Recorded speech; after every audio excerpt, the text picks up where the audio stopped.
DFS Playbook podcast this week for the Cookout Southern 500. I am joined by Ed Rouse this week. Dan Malin is on a mini vacation. So, what's up, Rouse? How's it going? Another Malin vacation means another Ed Rouse, but I'm doing good, man. We got college football kicking off this weekend. The NFL is here. NASCAR's in the playoffs, so I'm a ecstatic little boy. Even though I've already this morning we're recording this Saturday afternoon after practice and qualifying. This morning I watched a bonkers qualifying effort in Formula One for Monza that saw Ferrari absolutely bring it to Red Bull, and then I watched two EPL matches. See, I'm all over the place with sports, man. I can't even keep the term straight. Two EPL matches, and then I watched practice and qualifying at Darlington, which is where we find ourselves this weekend. Boy, this is going to be a tough test to start the playoffs. At practice, guys that were running 20 laps saw second and a half tire fall off between their 20th lap and their first lap. So tire management, like always, is going to be the name of the game here at Darlington. So that's good to see, to be honest, after a stretch of races here where tires haven't really mattered, right? They didn't matter at Daytona. Mm-mm. They didn't matter on the road courses. Mm-mm. Didn't really matter at Michigan. Mm-mm. Didn't really matter at New Hampshire before that. So, it's good to see that tires matter this week. Yeah, no, totally. It's going to be a very interesting race with a very interesting strategy, saving tires. There's going to be some tires being blown during the race. And it's just, I expect some cautions and a lot of interesting, again, strategy. You got to look and say who has the best strategic spotters and strategic crew here in this race to kind of pick out some of the best racers. Yeah, so there's a lot of little tidbits here to go off of with what you just talked about. Cautions.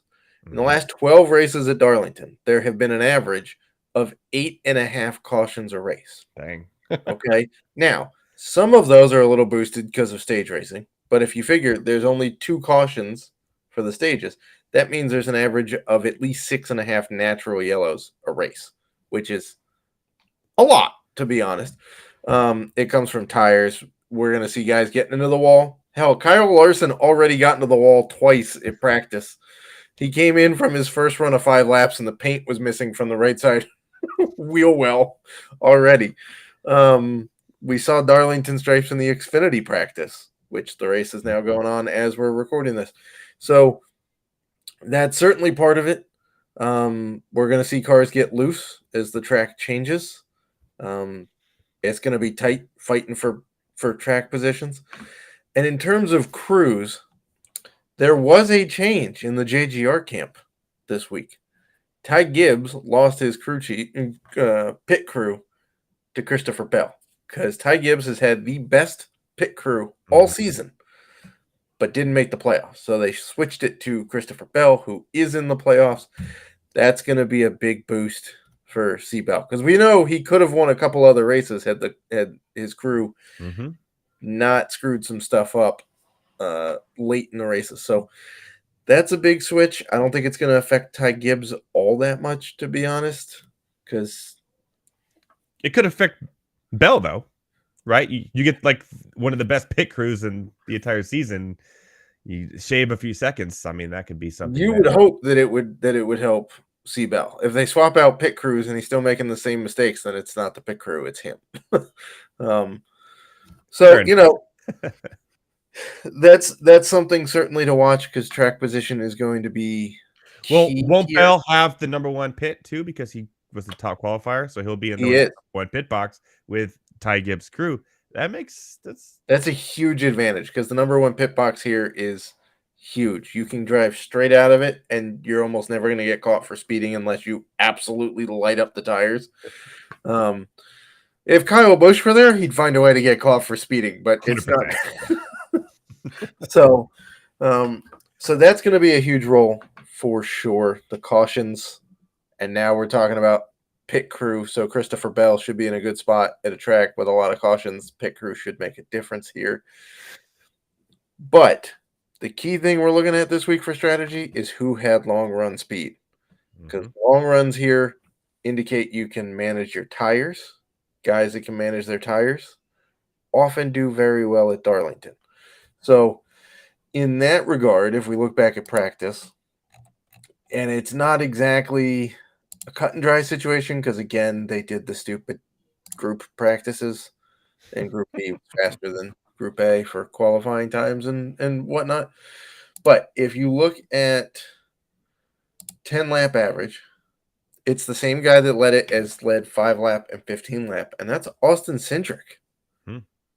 Coming out of nowhere here. Ford, Penske too. It is a Ford and it is a Penske. So that's something to pay attention to. His teammate, your guy, Ryan Blaney, Yes, sir. was second to Austin Cindric in 10 lap average, and he was Ford again. third in 15 lap average. So these are things we want to look at. You also want to look at 20 lap average, and I might even sneak in there a 25 lap average in the playbook because despite all the cautions, there are a lot of laps here. Cindric is going off 14th, and he's 6,100 Rs on DraftKings. He's going to be popular. Yes. Not as popular as Martin Truex Jr., though. You think Truex will be the? Oh yeah, because but his price He's starting like 30th. 31st. Yeah, his Yeah. price though, he's the second highest behind Hamlin, who's starting second. Okay, but I don't know if I can do 10-8. That's a lot. I mean, it is, but he really only has to get back to like 15th to hit value. That's true, which I think he will. I think he will Even too. at 10-8. Yeah. If we look at lap averages, which by the way he ran 15 consecutive laps, overall lap average he's 8th fastest. If you look at 15 laps, the man is top 5 in lap average. Truex, that is. I'm So just seeing what kind of lineup I could get him in if I do a Truex Cindric stack for like a GPP. Because Cindric, now you're still, even with that, you're what? Your average driver is 82, so you still got to kind of middle it out, right? yeah, I don't like that 8-2. Like you got Bubba, Eric Jones, which I like. I actually think Bubba's sneaky this week. You could, okay, I'll play him. So now we're at 84. I could get Blaney for 86. Well, you knew you were going to fit Blaney in there. That's not that. Well, not a shocker. Okay. Right. I don't know. And then it's kind of like no man's land here to kind of fill out your last spot. So Truex, you have who? Truex, Bubba, Cindric, Eric Jones, because I like Eric Jones this week. Blaney and Bubba. And that was with 83, but it's right a cut where you're gonna leave some money on the board, which is fine. It's always advised to leave money on the board. But you got Suarez, but you're in a weird Bowman, McDowell, Gibbs, Stenhouse, no, Dylan. I don't know. There are some interesting plays in that range, which is a good segue to you should read the playbook because there's some guys in that range that may or may not find their way into the playbook this week. But it's certainly an interesting slate to build because I think there's a bona fide cash build out there based on PD. I think there are some very chalky cash plays. Truex is one. I think Larson is another one. Although for me, he's not really a chalk cash play, and I'll have Larson? That in the playbook too. Yeah, no. I think a lot of people are going to play Chastain. Yeah, 27. Even though I'm not 100% sold on him. Who's starting 5th? Because don't you have that little tidbit about whoever starts 5th? I do. I am very torn about this because the guy who's starting 5th has a very good history here. Oh, it's Keselowski. Oh, it's Keselowski. He has a very good history here. He's had a very good history at similar tracks. Obviously, his teammate / car he owns has won 3 times in the last 5 races. Looked pretty good again in practice. But the driver who has started 5th in this race or at Darlington in the last 5 races averages the 28th highest score on DraftKings and the 33rd highest score on FanDuel in that span. regardless of who it's been. Now, I will say it was the same guy twice, but it's not been a very good run for guys starting 5th. So I will have to balance that and try to figure out how I'm putting that into the playbook, to be perfectly honest.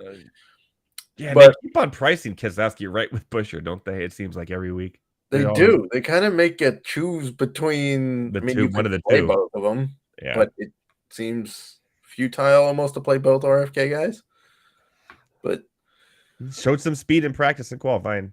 He did. Now, how concerned are you with the Chevys this week? Oh, a little.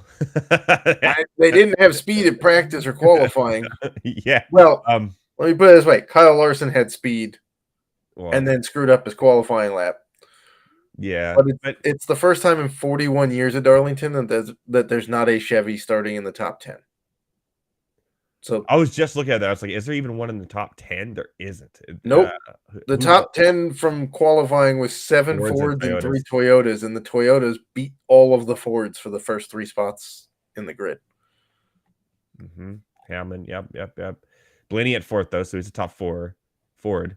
Yeah, I mean, is Chase Elliott the highest Chevy? Yes. At 13th? Wow. I think so. Let me double check, but I'm pretty sure he's the highest starting. Yeah, I'd be very concerned about the Chevys. Not to mention that the guy who's leading the Chevy camp isn't in the playoffs. Oh no, Kyle Busch. Kyle Busch is starting 11th. Oh, there you go. Yeah, right. He's a Chevy now. I keep on forgetting. And he missed it by not that. I mean, he was pretty close. In the race here in May, in the top 10, there were 4 Chevys in the top 10. Haley, Busch, Chase Elliott was 3rd, and William Byron first. So yeah. But I have a feeling because of this, a lot of people may be backing off the Chevys a little bit. So you could probably get some good value here in your GPPs for these big tournaments. I think you can, because I mean Byron started 4th and won it. Yep. in I wouldn't say dominating fashion, but he looked pretty good most of the day. Justin Haley moved up well in that race, started 22nd, finished 8th. Kyle Busch moved up a handful of spots. And last year, remember, Eric Jones won this race. Yes. Eric Jones won this race in a Chevy. Yeah, he won this exact race a year ago. He was not in the playoffs, and that brings up an interesting point. So when we get to the playoffs, are you the kind of guy that focuses your DFS lineups on trying to get as many playoff drivers into your lineups as possible? Or are you just going for these guys give me DFS upside? I don't care if they're in the playoffs. I kind of take the playoffs out of it at this point. When it gets to like the last race, the last couple, then you kind of have to, because the other cars kind of let them go. But we're at a point now where, especially, you want to be contrarian in GPPs, which is what I play. And to do that, you go against the playoff drivers, because the playoff drivers are going to be the highest drivers in every lineup build. So I kind of like to go against it. It kind of worked for me last year. Like we just talked about, Eric Jones won, right? What was it, like 4 straight races or 3 straight races where playoff driver won the actual race last year in the playoffs? So contrarian shows that it could win here. So I take playoff drivers out of it for these first 4 races in the playoffs. I would agree. I would say that if you're torn between 2 guys and one of them's a playoff driver and one of them isn't, it depends on, again, the way you want to build. If you think that, well, the playoff guy is going to have more incentive to race harder and finish higher, and especially if it's torn between 2 teammates, right? Like if you're torn between Byron and Chase Elliott, you take the playoff driver in that case. You take the playoff driver because the team is going to put more resources behind the playoff driver. Now, I will say it's a little confusing with Chase, because you can stack them though too, in some interesting little mini stacks with teams. Because if Byron's up there and Elliott's up there too, Elliott's going to try to stay up there to help Byron. Right. So only one driver can win the race, but I've seen stacking teammates, especially ones who are not in the playoffs, with the guy in the playoffs in this format, and GPP can win too. Yeah, I mean, we saw that last week at Daytona, right? We saw there was a teammate who was, I don't remember who it was, but he was 3 laps down. Was it Denny? Um, It was Larson was down. Larson was Larson down. was down, Mhm. and yeah, he was 3 laps down. He was It's in the still up top in the 10, top like, helps 5, out. Yeah. pushing his teammate, right? Yeah. So, um, that does now it gets a little tricky with Chase because he's in the owners' playoffs because the 9 Correct. card made, which is valuable to the team because there's a lot of money behind Yes. that. But yeah, I think it's wise at this stage to take the playoffs out of it Mhm. because there's 16 guys. It's the first playoff race. Anything can happen, right? Like when you get down to the last 3 races, especially Martinsville, definitely Phoenix, it's good to try to get a couple, stack some playoff guys because especially the dudes on the bubble, because they're going to be racing pretty hard for stuff. But this week, we can kind of pay no mind to that. So I guess turning a corner here, how are you approaching position differential this week? Because Kind of a Darlington can be mix. a little weird with that. Yeah, kind of a mix because of the issue with the tires. Um, Obviously, a driver like Truex, a driver like Larson's, William Byron, who's two of the favorites to win the championship this year, can easily get up the field. So you kind of want to have them in play. But I'm kind of doing kind of a mix because a lot of these guys I like in the top 5 can also give you dominator points. I wouldn't be surprised if Hamlin was a dominator this whole like you know what I mean? Like you Right. got to pay attention to these guys too. You can't just only go PD, especially when you have a lot of high priced guys with PD upside. So I really like Hamlin because you're right. Truex is going to be the guy everyone's going to put in their lineups. But what if instead of Truex go to Hamlin and just he dominates this race? I I mean, just he's a 3-time winner here in the last 12 races. and no one's So, talking about it. Like they're gonna play Truex just because they're like, oh, the PD, but I don't know. So yeah. I'm gonna kind of go towards a little PD in there because you need it, but I think I'm kind of thinking, especially here, it could be a dominator race type of play here. I would agree. There are 367 laps in this race because remember, Darlington is 1.366 miles per lap. It's an odd number, I know. Technically, it's an even number, but whatever. Um, it is a lot of laps in this race, so you can rack up some laps led, some fastest laps quite a bit. Now, for those of you who love to get win equity in their DFS lineups, you love to have the winner. It's not always required to have the winner in a winning lineup, but in the last 12 races here, nobody has won starting outside the top 16. And in 8 of those 12, nobody has won. Like 8 of the 12 winners have started P9 or closer. So if you want win equity, you're looking at dudes who are starting in the top 10. It's also not a track that favors a lot of one-off winners, right? There's not a lot of chaos that produces one-off winners here.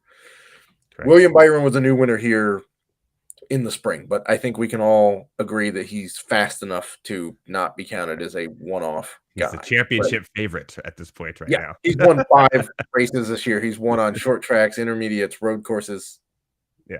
plate races. Denny Hamlin has 3 wins here in that span. Kevin Harvick has a couple of wins. I like him too. Truex has a couple of wins. Eric Jones has a couple of wins. That might be the like one-off that's not a one-off, right? The one-hit wonder that's actually a 2-hit. Then he's not a one-hit wonder, man. He moved on. He graduated. He won twice here.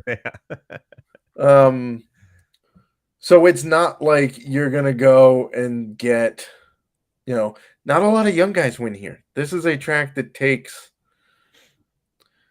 a veteran status basically to win. It's not like the track knows who it is, but it's just like the way you have to race this track and manage your car and manage your team throughout the race lends itself to more veteran guys. So if you're seeing, Christopher Bell's on the pole, maybe he's veteran enough to pull it off. He's got the pit crew to do it. He's got the pit stall to do it.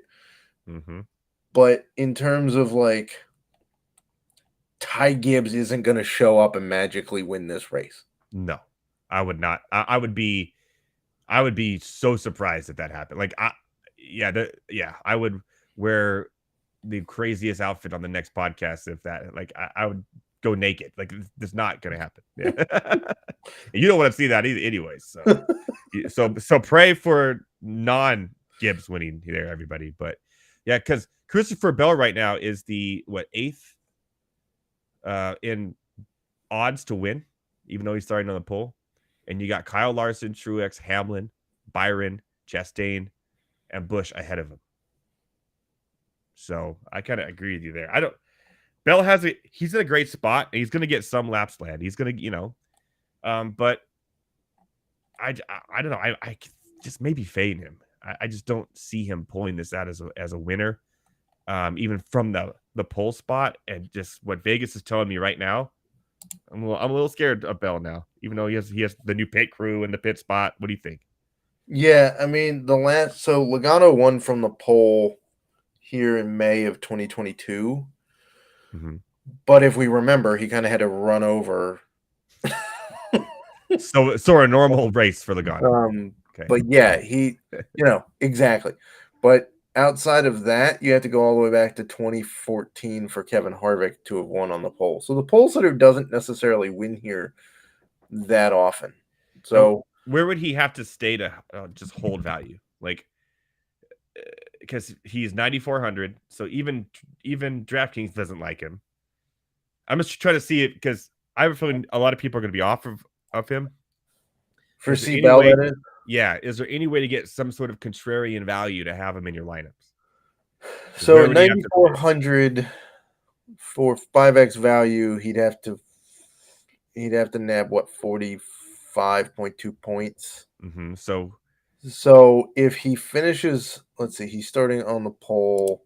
That should give him 42. Yes. So finish points, 45 finish points. So that's if he's finished first. Yeah, if he finishes first, he makes value and gets one lap led, he hits value.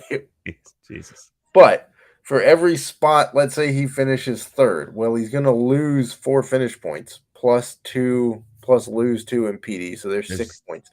So you're going to need a handful of fastest laps and laps led to make up for every spot he drops.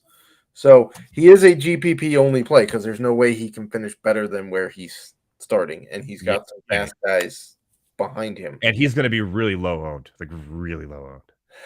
I would presume he's a little lower than we normally see. Yeah.